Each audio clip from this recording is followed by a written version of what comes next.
आप सभी को नमस्कार। पॉलिटिकल अलायंस स्टडी में आप सभी का स्वागत है।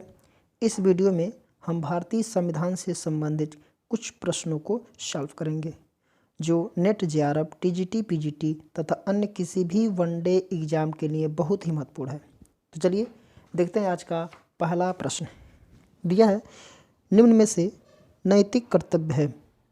ए है कर देना, बी है माता पिता द्वारा बच्चों को शिक्षा प्रदान करना, सी है सैनिक सेवा प्रदान करना, सैनिक सेवा करना, या फिर इनमें से कोई नहीं। तो इसका जो सही उत्तर हो जाएगा माता पिता द्वारा बच्चों को शिक्षा प्रदान करना। ऑप्शन बी इसका सही उत्तर हो जाएगा। देखिए अनुच्छेद जो 51 क है, इसमें मूल कर्तव्यों का उल्लेख है। वर्ष 2002 में 66वें संविधान संशोधन अधिनियम के तहत 51 क का जो ट जोड़ा गया, जिसके तहत जो माता पिता या संरक्षक का यह कर्तव्य है कि 6 से 14 वर्ष के मध्य आयु के अपने बच्चों या यथास्थिति अपने पाल्य को शिक्षा का अवसर प्रदान करेंगे।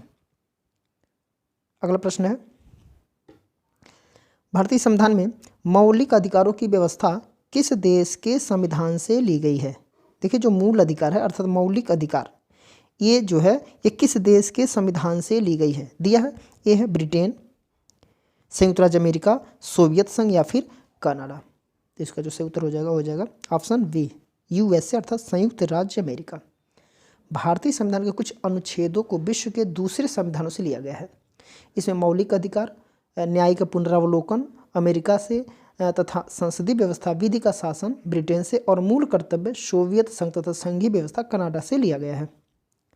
अगला है, हमारे संविधान के भाग 3 में उपबंधित जो है धर्म की स्वतंत्रता का अधिकार की जो अभिव्यक्ति है वो किस प्रकार की है। नकारात्मक है, सकारात्मक है, या इनमें से दोनों, या फिर इनमें से कोई नहीं। तो इसका उत्तर हो जाएगा इनमें से दोनों। ऑप्शन सी इसका सही उत्तर होता है। देखिए हमारे संविधान के भाग 3 में मौलिक अधिकार दिया गया है। इसके तहत अनुच्छेद 25 से लेकर के 28 तक, देखिए 25 से लेकर के 28 तक कोई भी व्यक्ति किसी भी धर्म को मान सकता है और उसका प्रचार प्रसार कर सकता है।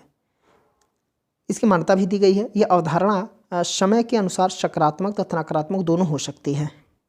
नेक्स्ट है, भारतीय संविधान के भाग 3 में दिए गए मूलाधिकारों के विषय में एक महत्वपूर्ण तथ्य यह है कि यह है संसद उसमें सामान्यतः संशोधन नहीं कर सकती, वे निरपेक्ष एवं अमर्यादित हैं, वे केवल नागरिकों के लिए हैं, और डी है वे राज्य के नीति निर्देशक तत्वों के पूर्णतः समान हैं। तो देखिए इसका जो सही उत्तर हो जाएगा ऑप्शन ए, संसद उनमें सामान्यतः संशोधन नहीं कर सकती है। देखिए भारतीय संविधान के जो भाग 3 अनुच्छेद 12 से 35 तक में दिए गए मौलिक अधिकारों में संसद सामान्यतः संशोधन नहीं कर सकती है। भारतीय संविधान के भाग 3 को भारत का अधिकार पत्र मैग्ना कार्टा कहा जाता है।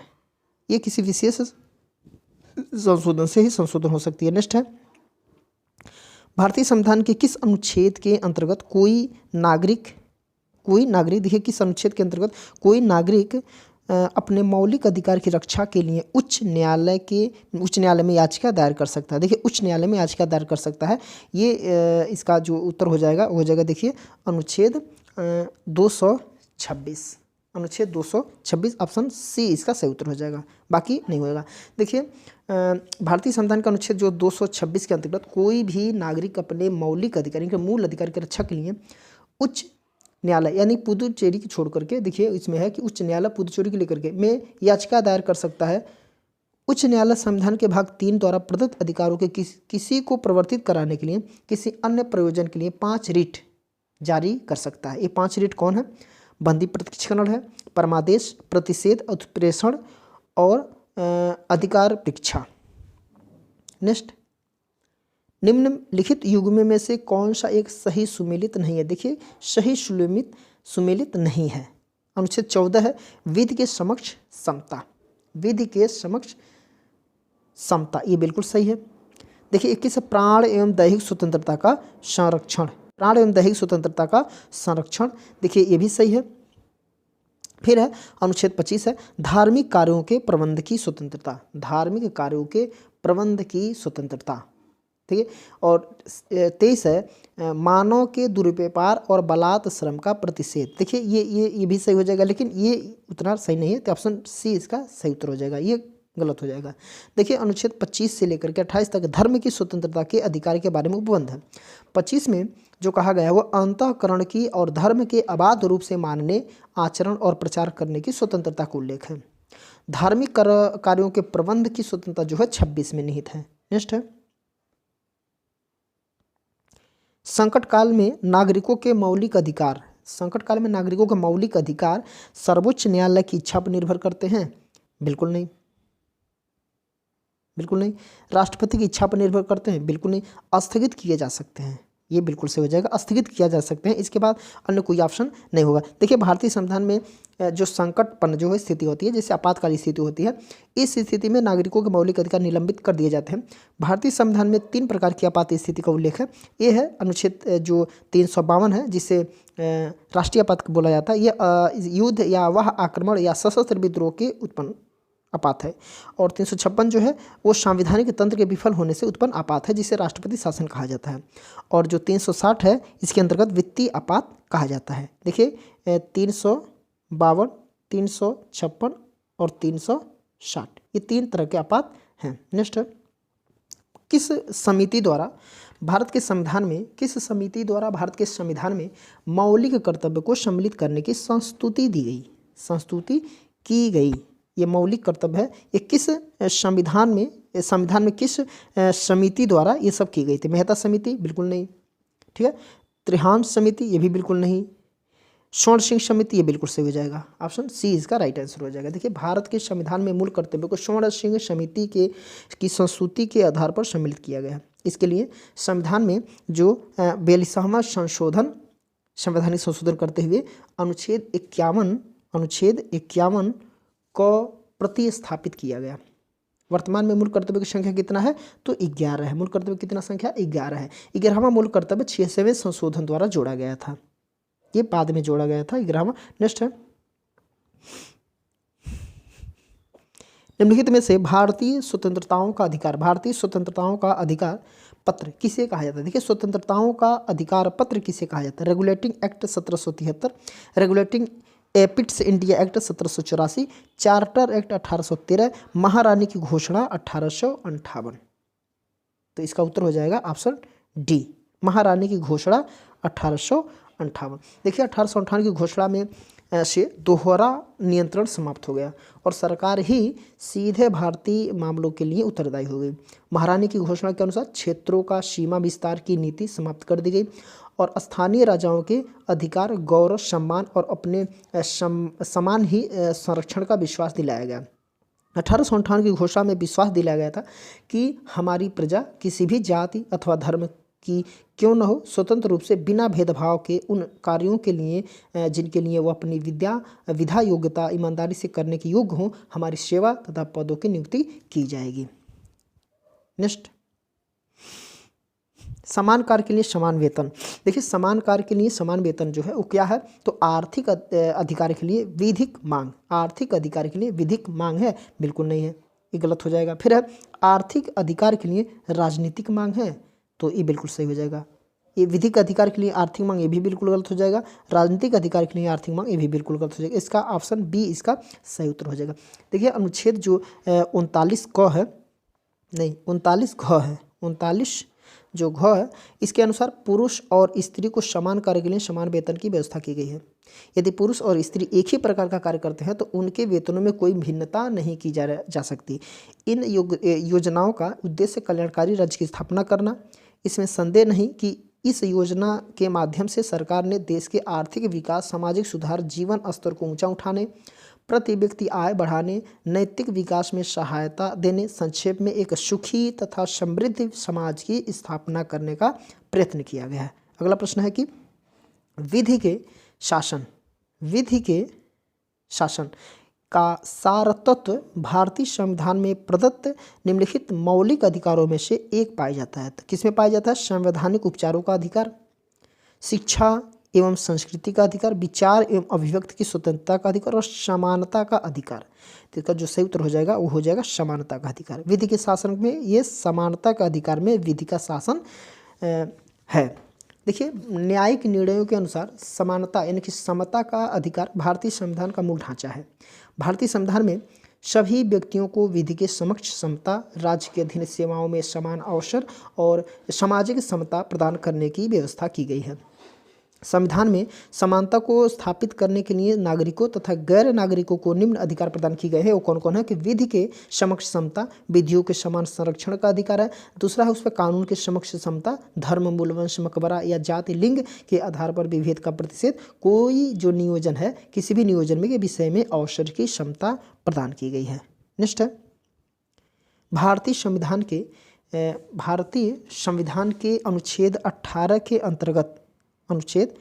के अंतर्गत उपाधियों के अंत का प्रावधान है। इसके बारे में क्या सत्य नहीं है? क्या सत्य नहीं है? तो ये है नागरिक किसी विदेशी राज्य से कोई उपाधि स्वीकार नहीं की जाएगी। बिल्कुल है, ठीक है। एक व्यक्ति जो भारत का नागरिक नहीं है, राज्य के अधीन लाभ के पद को धारण करते हुए किसी विदेशी राज्य से कोई उपाधि राष्ट्रपति की सहमति के बिना स्वीकार नहीं की जाएगी। ये भी है।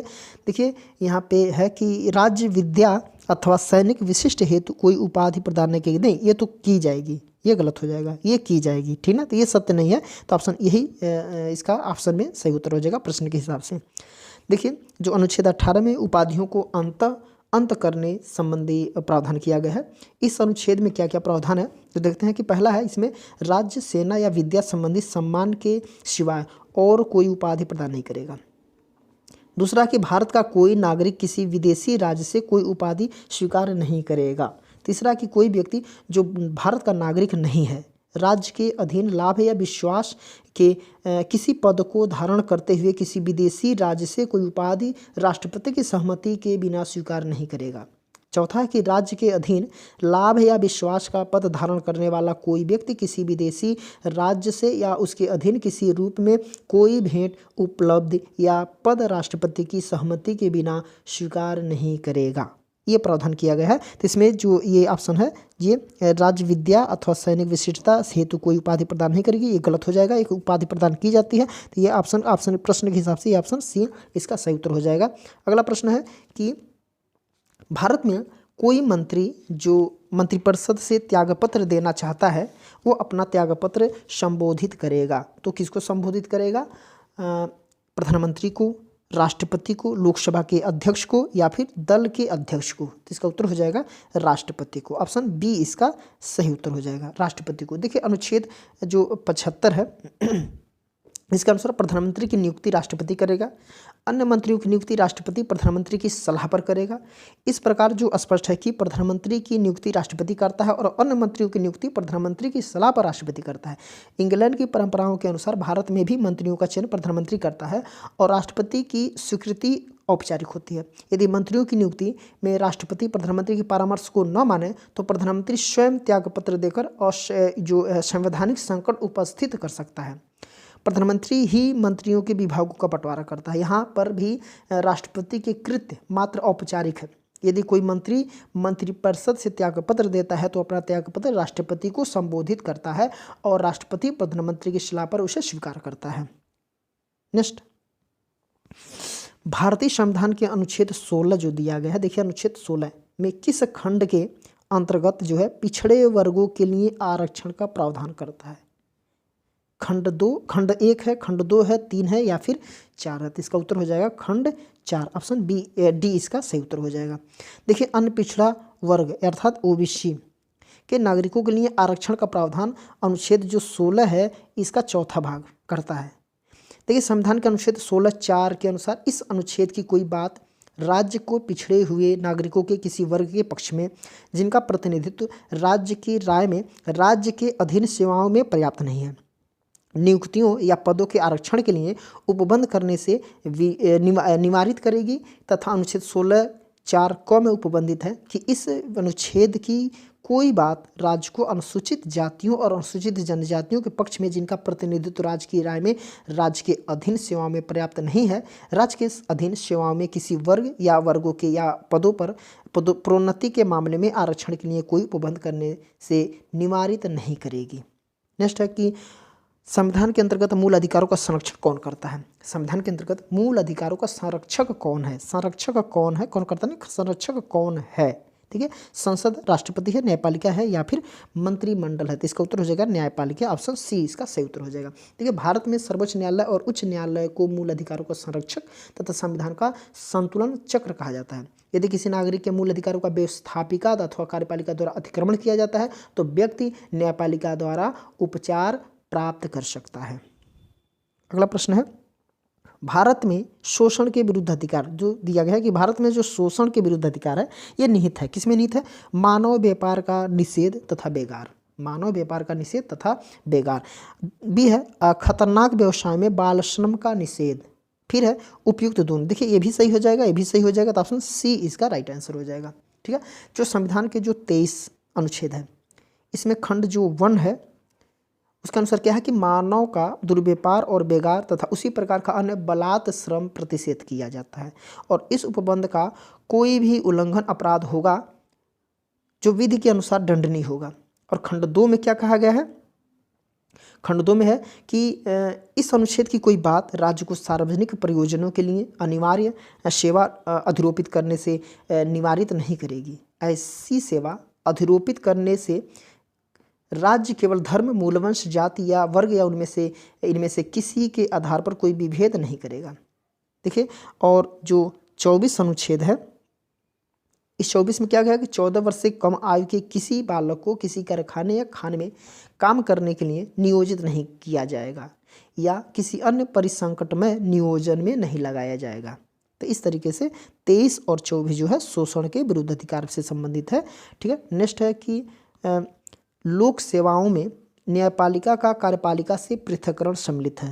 देखिए, लोक सेवाओं में न्यायपालिका से कार्यपालिका का क्या है, पृथक्करण सम्मिलित है। मौलिक अधिकारों में, राज्य के नीति निर्देशक तत्वों में, मौलिक कर्तव्यों में या फिर प्रशासनिक सुधार समिति की संस्तुति में। तो इसका उत्तर हो जाएगा ऑप्शन बी, राज्य के नीति निर्देशक तत्वों में।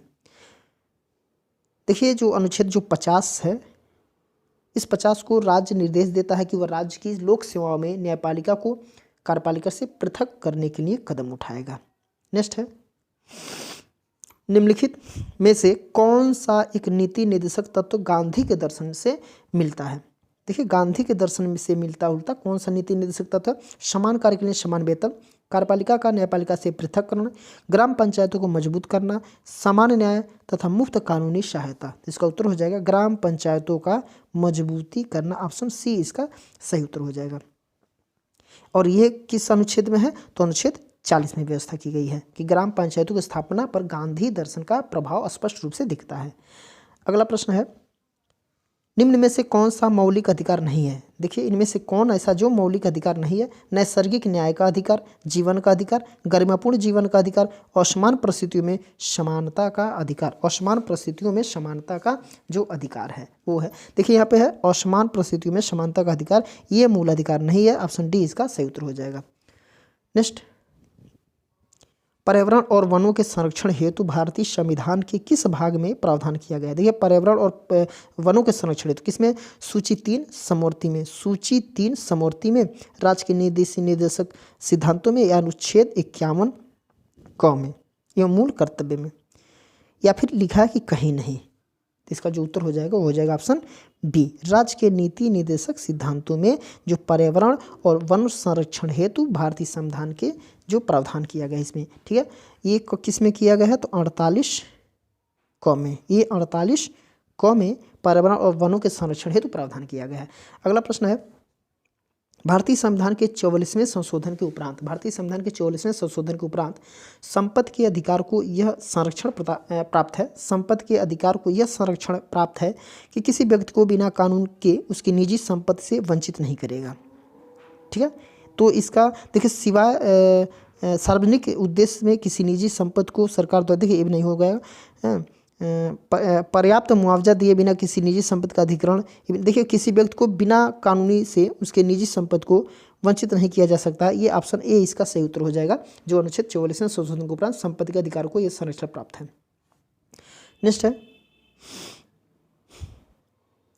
भारत के संविधान के अनुच्छेद 19 में उल्लिखित स्वतंत्रता के अधिकार को भारत के राष्ट्रपति द्वारा निलंबित किया जा सकता है, जब भी वह चाहे। राष्ट्रपति जब चाहे तो नहीं, ऐसा नहीं होता है। फिर अनुच्छेद 360 के अंतर्गत बिल्कुल नहीं, इसी भी बिल्कुल नहीं। अनुच्छेद 356 के अंतर्गत बिल्कुल नहीं।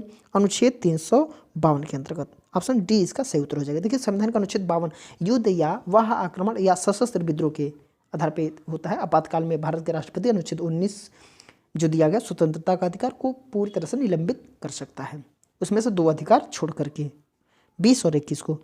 नेक्स्ट है, भारतीय संविधान में अस्पष्टतः प्रेस की स्वतंत्रता, जो अस्पष्टता प्रेस की स्वतंत्रता का कोई प्रावधान नहीं है, परंतु यह स्वतंत्रता अंतर्निहित मानी जाती है। किसमें अंतर्निहित मानी जाती है? 19(1) का ए में, 19(1) का बी में, 19(1) का सी में, या फिर कहीं नहीं। इसका उत्तर हो जाएगा ऑप्शन ए, 19(1) का ए में प्रेस की स्वतंत्रता का ये जिक्र है। देखिए, 19(1) का ए में वाक स्वतंत्र और अभिव्यक्ति की स्वतंत्रता का अधिकार दिया गया, इसी के अंतर्गत तो दिया गया। बी में किया गया शांतिपूर्ण निरायुध सम्मेलन का अधिकार दिया गया, और सी में है संगम या संघ बनाने का अधिकार दिया गया, सी में। ठीक है, तो अनुच्छेद 19 का 1A में ही वाक एवं स्वतंत्र और अभिव्यक्ति की स्वतंत्रता का अधिकार, इसी के तहत प्रेस की स्वतंत्रता का भी अधिकार दिया गया है। अगला प्रश्न है, भारत के प्रत्येक नागरिक का कर्तव्य होगा, भारत के प्रत्येक नागरिक का कर्तव्य होगा प्राकृतिक पर्यावरण का संरक्षण एवं सुधार। प्राकृतिक पर्यावरण का संरक्षण और सुधार, उपयुक्त कथन भारतीय संविधान के किस अनुच्छेद में उल्लिखित है? 21 में, 48 में, 51 में, या फिर 56 में? तो इसका उत्तर हो जाएगा 51 में।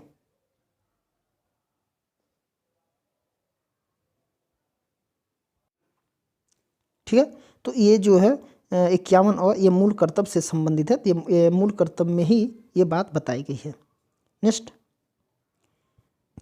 इस सेट का ये लास्ट प्रश्न है कि भारतीय संविधान में निम्नलिखित में से कौन सा मौलिक अधिकार नागरिकों ही प्राप्त है? धर्म, प्रजाति, जाति, लिंग और जन्मस्थान के आधार पर विभेद से सुरक्षा, शोषण के विरुद्ध अधिकार, विधि के समक्ष समता और धर्म की स्वतंत्रता। इसका उत्तर हो जाएगा ऑप्शन ए, धर्म, प्रजाति, जाति, लिंग तथा जन्मस्थान के आधार पर विभेद की सुरक्षा जो दी गई है, ये भारतीय संविधान में जो है मौलिक अधिकार भारतीय नागरिकों को ही प्राप्त है। ठीक है, देखिए, कुछ मूल अधिकार ऐसे हैं जो केवल भारतीय नागरिकों को ही प्राप्त है, जैसे अनुच्छेद 15 धर्म, मूलवंश, जाति, लिंग या जन्मस्थान के आधार पर विभेद का प्रतिषेध दिया गया, और 16 है लोक नियोजन में विषय में अवसर की समता, और 3 दूसरा है कि अनुच्छेद 19 वाक स्वतंत्रता विषय में कुछ अधिकारों का संरक्षण। अनुच्छेद 29 में है अल्पसंख्यक वर्गों के हितों का संरक्षण, और अनुच्छेद जो 30 है वो संस्थाओं की स्थापना और प्रशासन करने का अल्पसंख्यकों का अधिकार। देखिए, यहाँ पे 15 है, ठीक है, 16 है, 19 है, 19 के बाद से 29 है, ये सब भारतीय नागरिकों को ही प्राप्त है। ठीक है, तो आज के लिए मात्र इतना ही। मिलते हैं इसके आगे के प्रश्नों को लेकर के अगले वीडियो में। तो तब तक के लिए नमस्कार।